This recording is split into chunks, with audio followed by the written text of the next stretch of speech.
A homeopatia já é reconhecida por sua eficácia em humanos. No mundo animal não é diferente. Tanto nos animais de campo quanto nos pets, os resultados são comprovados por meio de estudos e a ciência cresce com esses estudos a cada dia, né? E para falar mais do assunto, nós vamos bater um papo com a médica veterinária homeopata Mônica Souza. Mônica, vem para cá. Eu já vi que você está muito bem acompanhada, sou apaixonado por animais de estimação. Quem que é essa aqui, Mônica? Fala para mim. Essa é a nossa mascote, ela se chama Aika. Aika, fala comigo, Aika. Eu tenho cachorro em casa, não vai gostar de me cheirar, mas tudo simpática. Bem. Que coisinha linda. Que raça que é essa, Mônica? Essa é Bulldog francês. Bulldog francês. Então, ela é a bichinha de estimação do projeto de vocês. Ela é do meu filho e da minha norinha, então, portanto, eu sou a avó dela. Pronto, é avó. Eu também sou avô dos meus cachorros, tudo. Né? Eu sou avô dos meus cachorros, tudo. Agora, Mônica, vamos falar um pouquinho sobre essa história da homeopatia. A gente, lá nos anos 80, nos anos 90, ainda era um pouco de novidade, muita gente estudando isso e tal, mas não tinha entrado na sociedade como entrou agora. A gente vê muito homeopatia em todos os lugares, né? Sim. E a homeopatia, parece mais fácil de ver resultados nos humanos, mas nos animais também eles respondem muito bem a esse processo todo, né, Mônica? Responde bem e comprova pra gente que não tem o tal efeito placebo. O que é o efeito placebo? É aquele que a pessoa toma um medicamento e acredita que vai se curar. Então, a força da fé dela é tão grande, falam isso, né? Sim. Que acham que é por isso que funciona. Aí no animal não tem como identificar isso. E não tem como identificar. Ah, mas o cão é muito humanizado, é um animal só, ele pode perceber que o dono está fazendo esforço e tal. Sim. Ok, mas e rebanhos, né? Claro. Em rebanhos a gente vê que... Animais grandes, silvestres também. Silvestres e agora mais recentemente a gente faz em planta também. Planta não tem consciência nenhuma, né? Quer dizer, fica mais comprovado, que pode acontecer, né? Que e o que a gente, resumidamente assim, os principais problemas que a gente pode resolver com a homeopatia hoje? Por exemplo, no pet, qual a maior frequência que você tem no tratamento aí? Olha, a homeopatia ela é muito específica para tratar o estresse dos animais. Portanto, o que a gente busca muito em homeopatia é comportamental. Né? Que é uma situação que a alopatia não tem como fazer, a não ser os psiquiátricos, mas na verdade não é um tratamento, não é uma cura, é só um paliativo, né?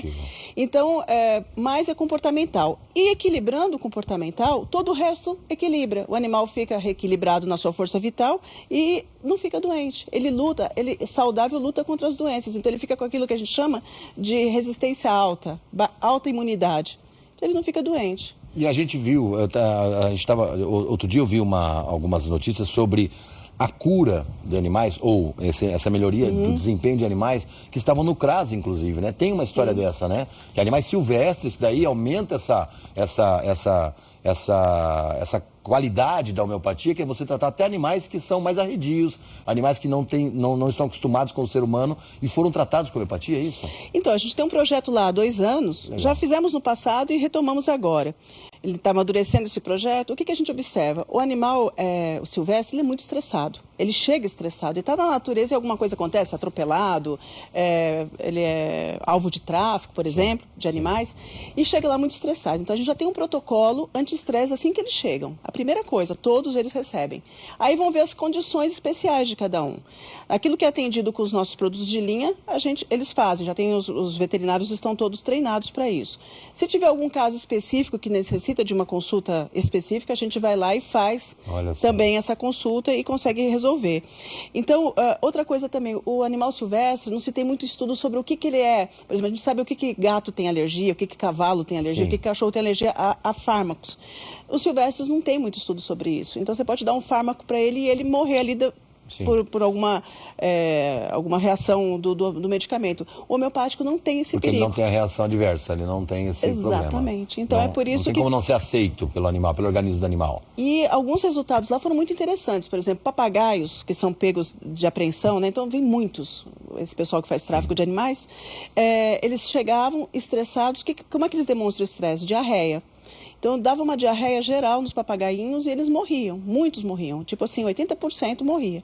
Então, depois com a homeopatia, que ela pode ser feita preventivamente, porque não tem dano, nesse protocolo que fizemos, já toma homeopatia para não ter estresse, conseguimos demelar, chegou a 5% só a ocorrência de diarreia. Praticamente nada. É um zero biológico, praticamente nada. Nossa, então... que legal. E a gente fala tanto da homeopatia para pet hoje, também para os grandes animais, para animais silvestres, como você faz com rebanho, como você faz com os animais que também são maltratados no seu habitat e tudo mais. Mas é acessível ao público hoje, Mônica? A gente pode considerar, por exemplo, a gente encontra em todas as lojas. Como é que é a homeopatia hoje, esse acesso para quem tem um animalzinho, quem tem um cachorrinho, quem tem um gatinho? Falando financeiramente também dessa questão do acesso. Está mais fácil hoje, bem mais fácil? Está mais fácil, né? Sim, todos esses anos amadureceu muito a homeopatia, né? As fábricas, a minha vai para 20 anos agora em setembro, tem outra mais antiga, que você sabe. Então, amadureceu muito isso no público. Os colegas homeopatas, os colegas veterinários, mesmo não sendo homeopatas, eles entenderam o modo de ação, então prescrevem mais. E é mais econômico, sim. Por exemplo, um frasco de homeopatia deve sair na média de R$70. No caso dos nossos, homeopatia para pet, ele dá 150 borrifadas. Geralmente, a dose é 1 a 2 borrifadas por dia. Então, um tratamento que dá para bastante tempo, para bastante animais, né? Fora que você trabalha preventivo, você também está diminuindo o custo com a cura de doença, por exemplo, né? Exato. No caso do estresse, por exemplo, que ele pode desenvolver outras questões, até de pele e outras, né, respiratórias e tudo mais, por causa do estresse. E aí, a gente tratando isso antes, ele vai ter uma economia nisso também, né? Sim, ele tem uma outra vantagem também, Guto. O medicamento homeopático, ele não causa efeitos colaterais. Então, por exemplo, tem alguns medicamentos que a gente vai fazer um tratamento longo, que eles são hepatotóxicos, ou seja, o fígado fica muito baleado. Sim. E aí a gente tem que fazer um protetor hepático junto. A homeopatia não precisa disso. Ela não tem nenhum tipo de toxicidade. Então, quando o tratamento a gente faz, é só para aquele órgão, não precisa ficar tentando fortalecer os outros. Ou você faz um tratamento para problema de articulação, de dor, e aí os medicamentos são muito fortes, ataca o estômago. Sim. Então, isso na homeopatia é muito interessante. Além de tratar por inteiro, ela é efetiva e ela não tem efeito colateral. Que legal. Ó, então você que está em casa sabe que pode, em todas as casas praticamente hoje de veterinário a gente vai ter, né? Nos pet shops. Nos pet shops, sempre tem, né? Você sempre tem homeopatia à disposição. Então, para você que não conhecia a tecnologia, está conhecendo agora e procure saber mais sobre o assunto, que realmente é bastante interessante. É muito legal saber que pode tratar os animais sem efeito colateral, sem estressar o animal e também fazer prevenção para que o animal não tenha nenhuma doença. Exato. Mônica, muito obrigado por atender o nosso convite, muito obrigado por aceitar o convite. Fiquei muito feliz que eu estava vindo aqui e com a vinda da Aika também. Eu que agradeço. Bem-vinda, viu? E parabéns que você tem bastante informação sobre homeopatia, né? Muito obrigado. Valeu, obrigado. Obrigada. Sucesso, Até. Valeu, tá aí. Tchau.